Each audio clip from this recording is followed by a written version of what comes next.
Hoy, Mang Delphine. Bakit eh? Nagmamadali ka na naman? Saan ka pupunta? Diyan na yung truck ng basura eh. Kapong ko pa hinihintay yun, tatapong ko na to. Uy, ano na naman yan to eh? Kukontent mo na naman ito. Tapos, yung nakaraan, ginawa mo akong pulubi. Pinatira mo pa ako sa kalsada.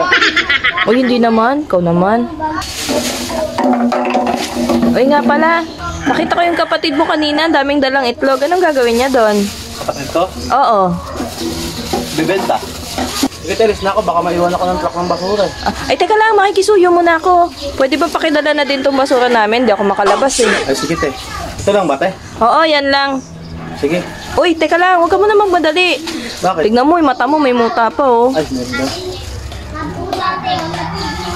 Okay, thank you. A few inches later.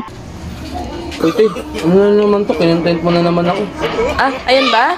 Naalala niyo pa ba si kuya na nakatira sa gilid ng kalsada? Nakita ko ulit siya, napupulot siya ng mga bote sa tapat ng bahay namin. Tinanong ko siya kung anong gagawin niya sa mga boteng pinupulot niya. Bibenta. Bilib na bilib talaga ako sa mga taong kahit maliit lang ang kinikita pero lumalaban ng parehas. At sa awa ko sa kanya, binigyan ko siya ng gift pack. At sa pagkakataong ito, napaiyak na naman natin muli si kuya sa simpleng bigay natin. Kung na-touch kayo sa videong ito, please like and share. Hayaan mo na. Dami nga natuwa sa'yo eh. Ito nga oh, pinabibigay nung isa. Bigas.